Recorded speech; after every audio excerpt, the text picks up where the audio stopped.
أعوذ بالله من الشيطان الرجيم. بسم الله الرحمن الرحيم. قل أوحي إلي أنه استمع نفر من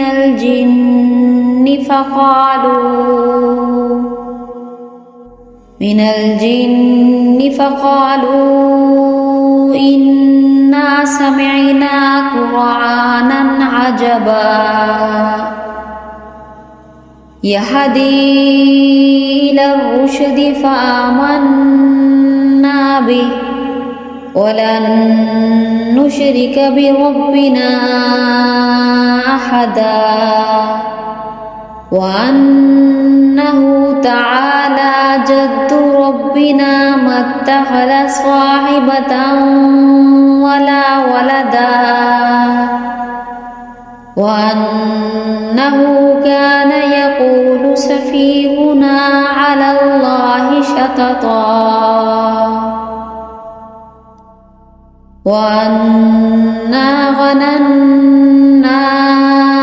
أن لن تقول الإنس والجن على الله كذبا وأنه كان رجال من الإنس يعوذون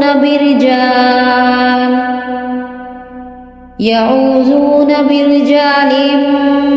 من الجن فزادوهم رهقا وأنهم ظنوا كما ظننتم أن لن يبعث الله أحدا وأنا لمسنا السماء فوجدناها مليت حرسا شديدا وشهبا وأنا كنا نقعد منها مقاعد للسمع فمن يستمع الآن يجد له شهابا رصدا وأنا لا ندري أشر أريد بمن في الأرض أم أراد بهم ربهم رشدا وأنا منا الصالحون ومنا دون ذلك كنا طرائق قددا وأنا ظننا أن لن نعجز الله في الأرض ولن نعجزه هربا وأنا لما سمعنا الهدى آمنا به فمن يؤمن بربه فلا يخاف بخسا ولا رهقا وأنا منا المسلمون ومنا القاسطون فمن أسلم فأولئك تحروا رشدا وأما القاسطون فكانوا لجهنم حطبا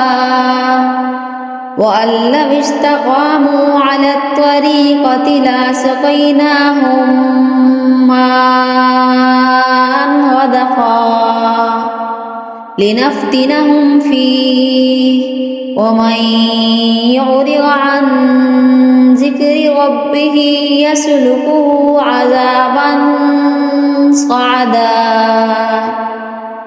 وأن المساجد لله فلا تدعوا مع الله أحدا وأنه لما قام عبد الله يدعوه كادوا يكونون عليه لبدا صدق الله العظيم.